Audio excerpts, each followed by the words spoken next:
Nous sommes en 1830. Les tensions montent entre la France et l'Algérie. Un incident diplomatique apparemment insignifiant va bientôt dégénérer en une invasion à grande échelle.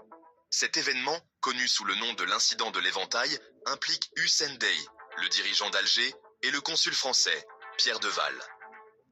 Au cours d'une discussion animée sur des dettes impayées dues à la France, le Dey frappe de Val avec un éventail. Cet acte, considéré comme une grave insulte par les Français, sert de prétexte à une intervention militaire. Bien que les dettes soient une préoccupation réelle, l'incident sert d'excuse opportune à la France pour affirmer sa domination dans la région. Le gouvernement français, dirigé par Charles X, y voit une occasion de rehausser son prestige déclinant. La France a récemment perdu ses colonies en Amérique et l'Algérie, stratégiquement située de l'autre côté de la Méditerranée, se présente comme une cible de choix pour l'expansion. Ainsi, ce qui a commencé comme une querelle diplomatique se transforme rapidement en une manœuvre calculée de conquête territoriale, ouvrant la voie à plus de 130 ans de domination coloniale française en Algérie. Si l'incident de l'Éventail a fourni l'étincelle, l'invasion française de l'Algérie était alimentée par des motivations plus profondes et plus calculées.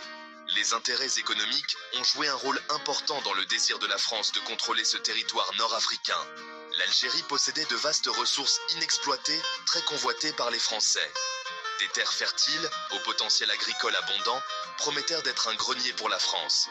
La découverte de minéraux précieux, dont le minerai de fer et le plomb, a aiguisé l'appétit des industriels français. La perspective de contrôler les routes commerciales en Méditerranée était un autre facteur attrayant. La position stratégique de l'Algérie avait une immense valeur commerciale, offrant à la France une porte d'entrée vers les marchés de l'Afrique et de l'Orient. Ces motivations économiques, associées au désir d'expansion impériale, ont formé une puissante combinaison qui a poussé la France à poursuivre sans relâche les ressources algériennes. La colonisation de l'Algérie ne visait pas simplement à réparer un tort diplomatique. Il s'agissait d'une initiative calculée pour exploiter les richesses de la région au profit de la France. Les ressources naturelles de l'Algérie s'étendaient bien au-delà de ses terres fertiles et de ses gisements minéraux. La découverte de réserves de pétrole et de gaz naturel au milieu du XXe siècle a encore renforcé l'importance stratégique du pays.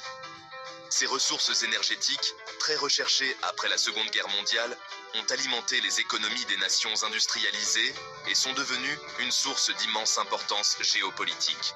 Le littoral algérien, qui s'étend le long de la mer Méditerranée, possédait de riches zones de pêche, fournissant de la nourriture et des opportunités économiques à sa population.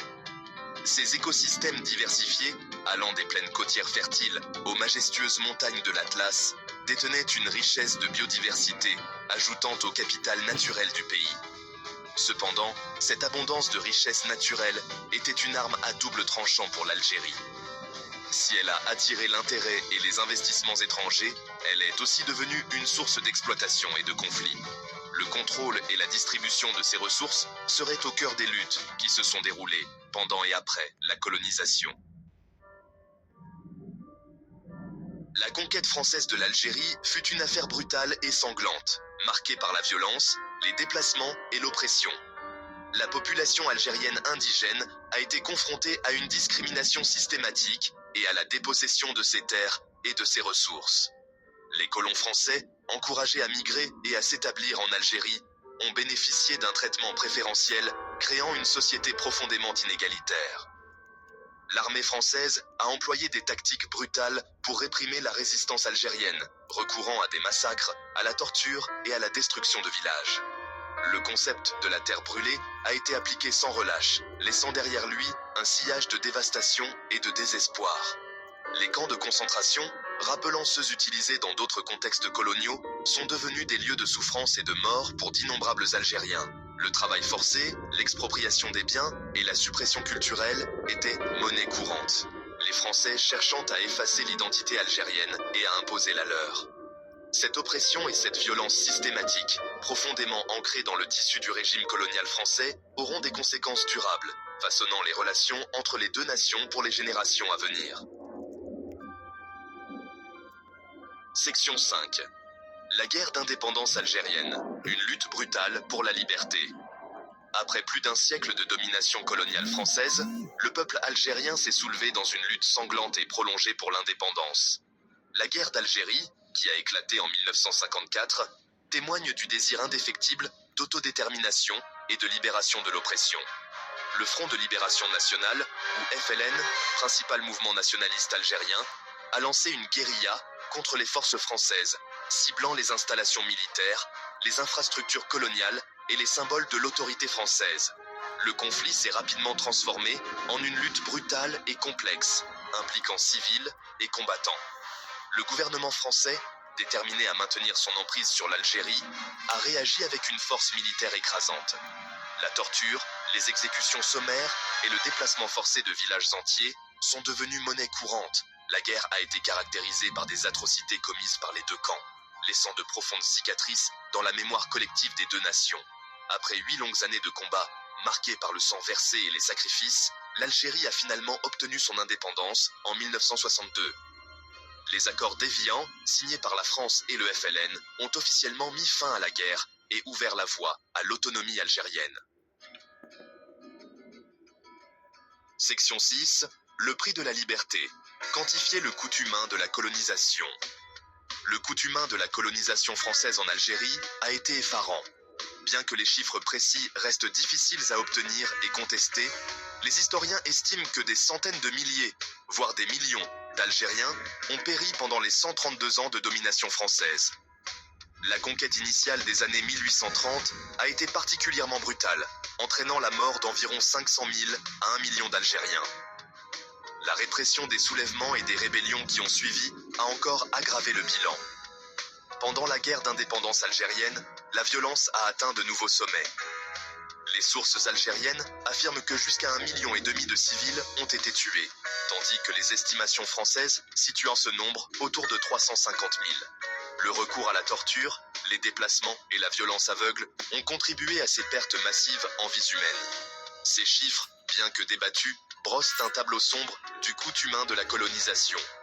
Au-delà des chiffres bruts, se cachent d'innombrables histoires de souffrance, de pertes et du traumatisme durable infligé à des générations d'Algériens. Section 7. La reconnaissance de la France. Une reconnaissance fragmentaire du passé. La reconnaissance par la France de son passé colonial en Algérie a été un processus lent et souvent controversé. Bien qu'il y ait eu des reconnaissances de certains événements et des excuses pour des actes de violence spécifiques, un examen complet et exhaustif de l'héritage de la colonisation reste difficile à obtenir. En 2017, le candidat à la présidentielle Emmanuel Macron a fait la une des journaux en qualifiant la colonisation de l'Algérie par la France de crime contre l'humanité. Cette déclaration, bien qu'importante, n'a pas constitué des excuses officielles. Depuis son entrée en fonction, Macron a pris certaines mesures pour aborder le passé, comme l'ouverture des archives et la reconnaissance de la responsabilité de l'armée française dans la disparition et la mort du mathématicien Maurice Audin pendant la guerre d'Algérie. Cependant, la France a résisté aux appels à des réparations complètes et continue de se débattre avec l'utilisation du terme génocide pour décrire les atrocités commises pendant la colonisation. Cette réticence à affronter pleinement le passé a tendu les relations avec l'Algérie et entravé le processus de réconciliation. Section 8. L'Algérie indépendante, progrès et défis dans une ère post-coloniale. Depuis son accession à l'indépendance en 1962, l'Algérie est confrontée à la tâche ardue de reconstruire sa nation après plus d'un siècle de domination coloniale. La nation nouvellement indépendante a hérité d'un héritage d'inégalités économiques, d'instabilité politique et de division sociale. Malgré ces défis, l'Algérie a fait des progrès significatifs dans divers secteurs. Le gouvernement a investi massivement dans l'éducation, les soins de santé et le développement des infrastructures, ce qui a conduit à une amélioration des taux d'alphabétisation, de l'espérance de vie et de l'accès aux services de base. L'Algérie est également devenue un acteur clé sur le marché mondial de l'énergie, exploitant ses vastes réserves de pétrole et de gaz pour alimenter sa croissance économique. Cependant, des défis persistent. La corruption, l'inefficacité bureaucratique et une dépendance excessive aux hydrocarbures continuent d'entraver la diversification économique et le développement durable de l'Algérie. Les réformes politiques ont été lentes et les préoccupations relatives aux droits de l'homme demeurent. Section 9. Tensions persistantes, les questions non résolues dans les relations franco-algériennes. Malgré le temps qui passe, l'héritage de la colonisation française continue de peser lourdement sur les relations franco-algériennes. Des griefs historiques non résolus, notamment la question des réparations, le rapatriement des artefacts culturels algériens et la reconnaissance de l'ampleur totale des atrocités de l'ère coloniale, continuent d'alimenter les tensions. La présence d'une importante diaspora algérienne en France ajoute une autre couche de complexité à la relation. Les questions d'identité, d'intégration et de mémoire du passé colonial suscitent souvent des débats et des controverses. Bien que des efforts de réconciliation aient été déployés, notamment des commissions historiques conjointes et des échanges culturels, un rapprochement complet et durable reste difficile à atteindre.